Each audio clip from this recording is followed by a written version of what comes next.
Hello friends, how's you all. Welcome to our channel.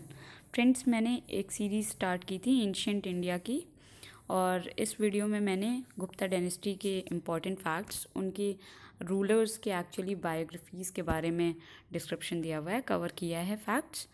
तो start करने से पहले आइए फ्रेंड्स एक बार मैप पे नज़र डाल लेते हैं कि कैसा था उनका शासनकाल, कहाँ तक फैला हुआ था।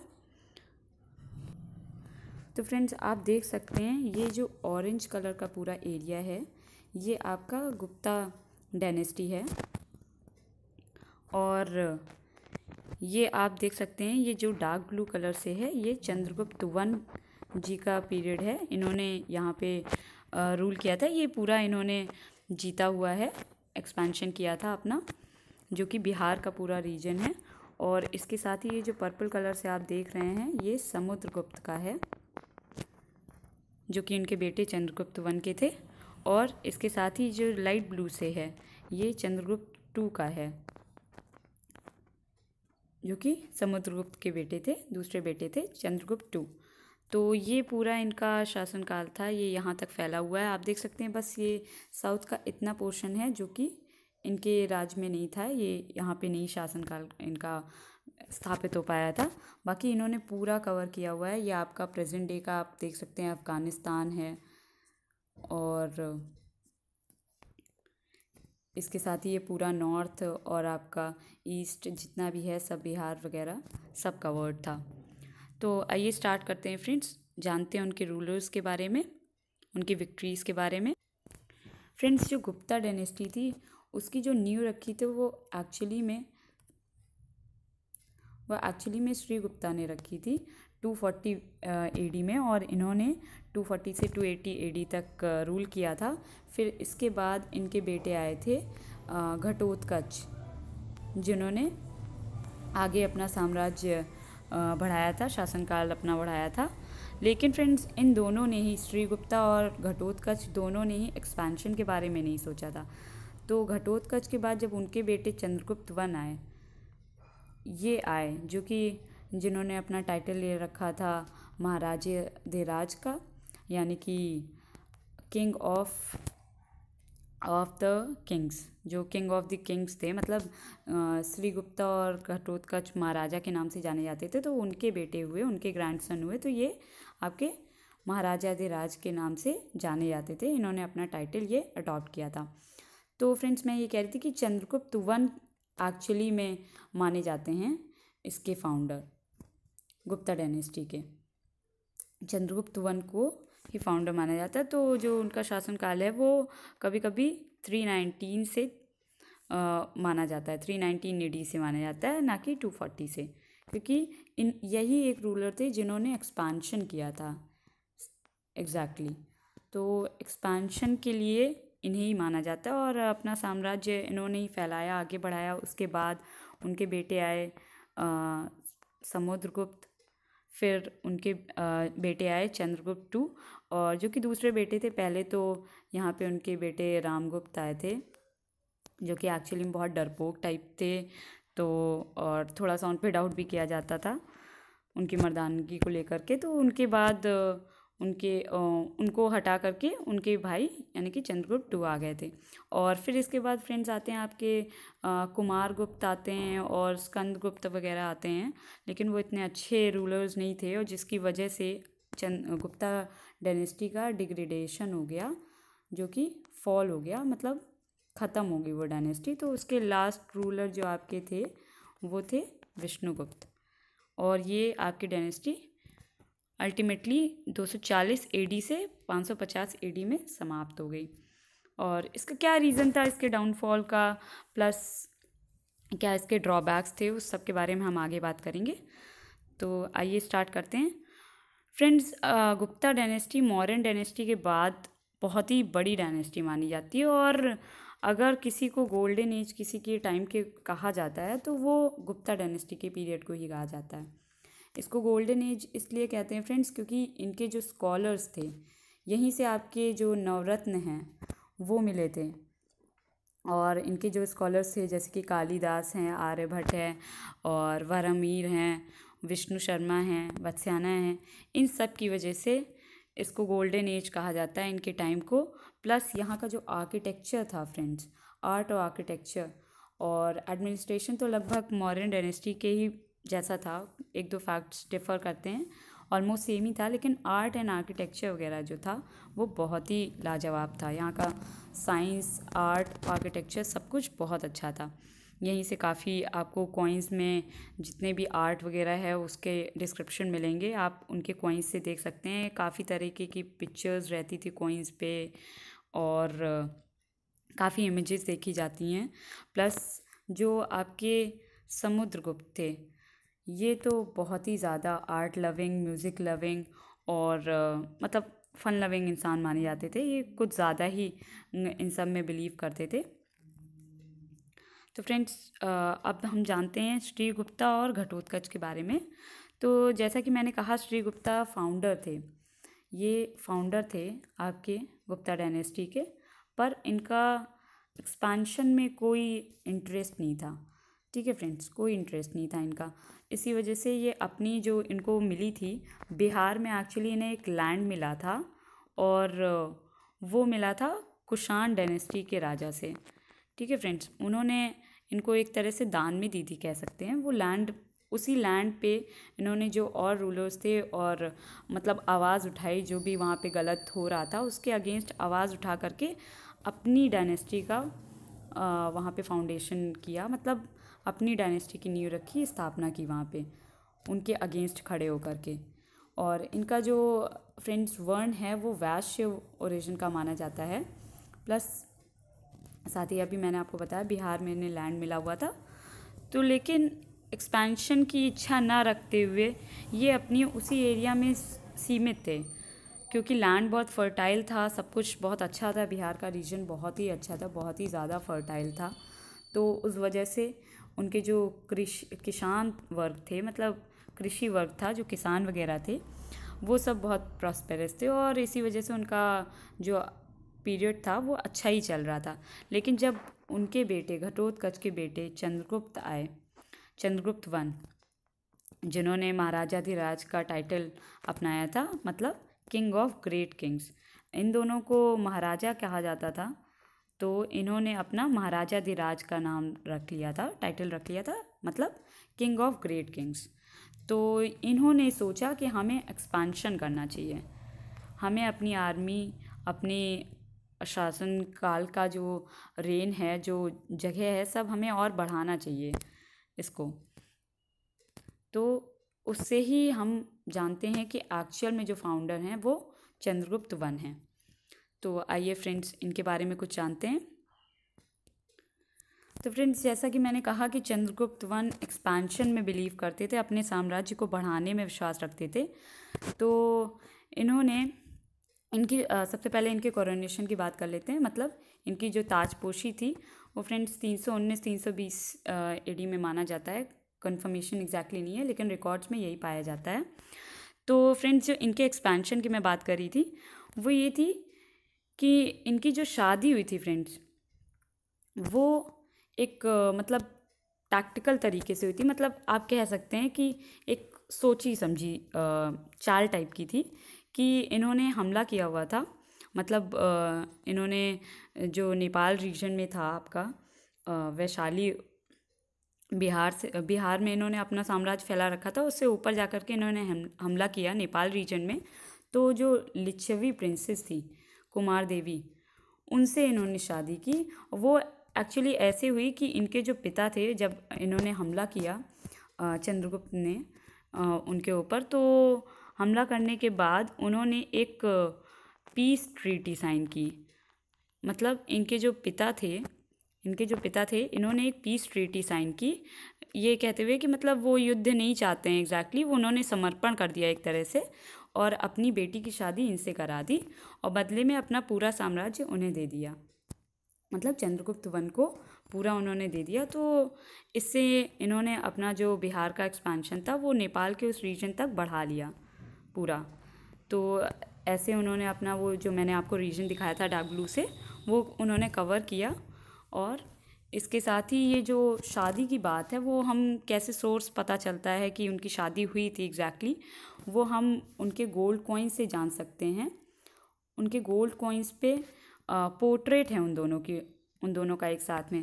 पहले के टाइम पे फ्रेंड्स ऐसा होता था, जैसे आज भी है, कुछ भी होता है तो हम मूर्ति वगैरह बना देते हैं चौराहे एंड ऑल पे। तो पहले के टाइम पे ऐसा होता था कि कुछ भी इम्पोर्टेंट रहता था या कुछ भी होता था तो वो अपने किसी ना किसी ज़रिए से, या तो इंस्क्रिप्शंस में या तो गोल्ड कॉइन्स पे वो मेंशन कर देते थे। तो वैसे ही उन्होंने गोल्ड कॉइन्स पे अपने पोर्ट्रेट बना दिया था अपनी और अपनी वाइफ कुमार देवी की। और ये भी फ्रेंड्स बहुत ही ज़्यादा ब्रेव थी, बहुत ज़्यादा ब्रेव थी। और जाहिर है कि जब ये ब्रेव थी और इनके हस्बैंड यानी कि चंद्रगुप्त वन ब्रेव थे, तो उनका बेटा समुद्रगुप्त वो तो ब्रेव होना ही थे अल्टीमेटली, तो वो भी बहुत ब्रेव थे। उनके बारे में हम आगे चल के बात करेंगे फ्रेंड्स। इनका एडमिनिस्ट्रेशन जो था वो बहुत ही अच्छा था। और बात ये होती है कि फ्रेंड्स, जब प्रजा खुश होती है तो राजा अल्टीमेटली खुश ही हो जाता है। और क्योंकि उनका बिहार रीजन था पूरा, तो बिहार रीजन वो फर्टाइल लैंड थे, वहाँ पे किसान वगैरह जितना भी सब थे बहुत खुश थे। और शासनकाल उनका अच्छा ही था। सबसे अहम बात फ्रेंड्स, इन्होंने अपना खुद का कैलेंडर स्टार्ट किया था। तो गुप्ता डायनेस्टी के ही पीरियड में उनका अपना खुद का कैलेंडर स्टार्ट हुआ था फ्रेंड्स। याद रखिएगा, आ जाता है क्वेश्चन कि मतलब किसकी पीरियड में कैलेंडर उन्होंने अपना स्टार्ट किया था। तो अगर जो हमें रिकॉर्ड्स में पता चलता है वो गुप्ता पीरियड का ही पता चलता है। और फ्रेंड्स, आगे अब हम बात करेंगे समुद्रगुप्त के बारे में। चंद्रगुप्त के बारे में तो इतना ही था ऑलमोस्ट, कि जो है उन्होंने एक्सपेंशन कैसे किया, तो कुमार देवी से शादी की और फिर उनका एडमिनिस्ट्रेशन अच्छा चल ही रहा था। फिर उसके बाद उनके बेटे होते हैं समुद्रगुप्त, जो कि आगे राज करते हैं, उनके पीरियड को, उनके शासनकाल को बढ़ाते हैं। तो उनके बारे में जानते हैं फ्रेंड्स। समुद्रगुप्त के बारे में फ्रेंड्स बहुत कुछ कहा जाता है और उन्हें काफ़ी टाइटल्स दिए गए हैं। जैसे कि वो उन्हें आर्ट लवर बोला जाता है, म्यूज़िक लवर बोला जाता है, और इसके साथ ही उन्हें कविराज का टाइटल दिया गया है। ठीक है फ्रेंड्स, उन्हें कविराज का इसीलिए टाइटल दिया गया है क्योंकि वो म्यूज़िक लवर थे और आर्ट लवर भी थे। इसीलिए उनके पीरियड का आर्ट और आर्किटेक्चर बहुत ही अच्छा है, सब कुछ उम्दा है। प्लस आप ये फ्रेंड्स जान सकते हैं, ये आप देख सकते हैं उनके कॉइन्स में वो एक इमेज है जो जिसमें कि वो वीणा बजा रहे हैं। ऐसी बहुत सी सारी चीज़ें हैं जिसमें कि उनके ये सारे सोर्सेज मतलब पता चलता है कि किसमें वो कैसे क्या करते थे। तो एक उनकी पिक्चर है जिसमें कि वो वीणा बजा रहे हैं, तो उससे हमें पता चलता है कि वो म्यूज़िक लवर थे। और इसके साथ ही फ्रेंड्स वो मिलिट्री जनरल भी थे, बहुत ही अच्छे मिलिट्री मतलब शासक थे।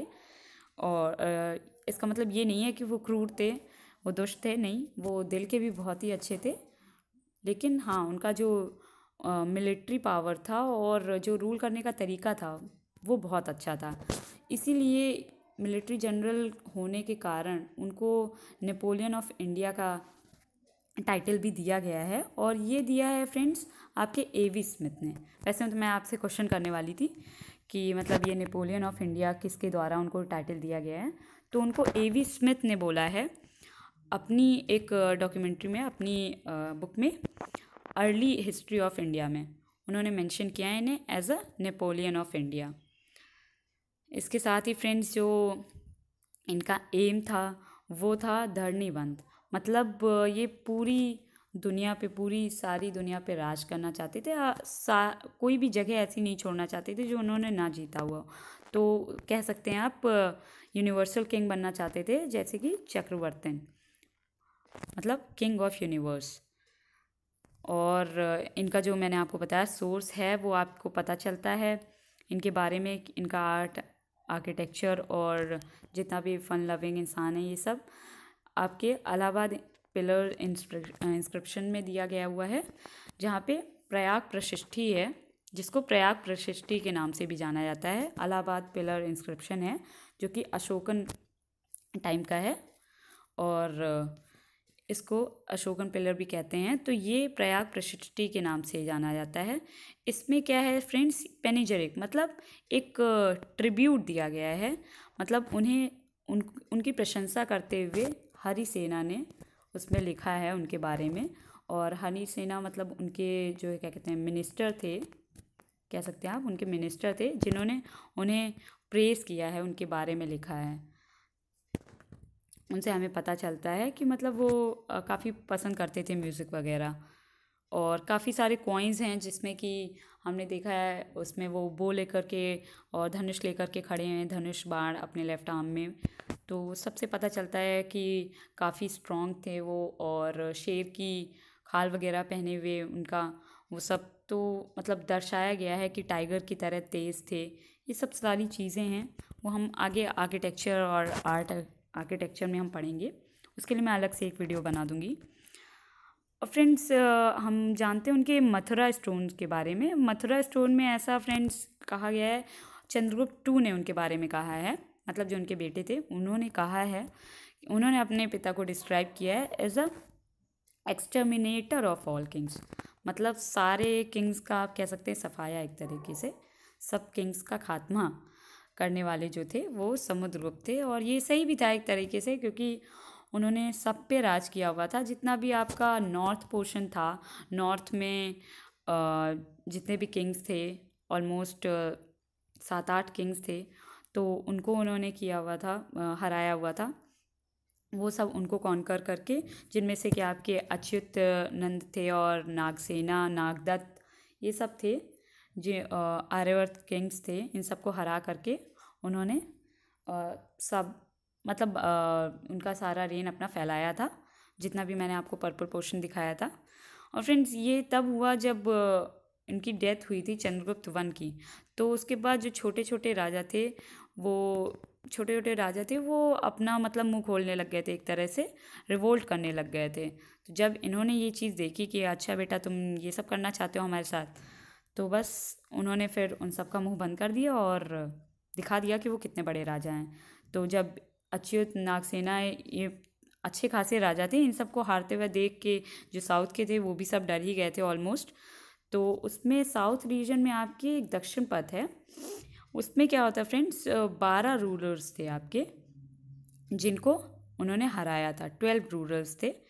काफ़ी सारे नाम हैं फ्रेंड्स, उनकी लिस्ट एग्जैक्टली मैंने नहीं दी है, लेकिन आप देख लीजिएगा, नाम पूछे नहीं जाते हैं एग्जैक्टली उनके, इस वजह से मैंने मेंशन नहीं किया है। 12 रूलर्स थे फ्रेंड्स जिन्होंने कह सकते हैं आत्मसमर्पण ही कर दिया था उनके अगेंस्ट। जब इन सबको हारता हुआ देखा तो उनकी भी अलग अलग स्टोरीज़ हैं कि वो कैसे हराया गया क्या।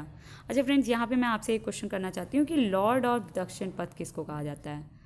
ठीक है फ्रेंड्स, लॉर्ड ऑफ दक्षिण पथ किसको कहा जाता है ये बताइएगा ज़रा कमेंट बॉक्स पे कमेंट करके।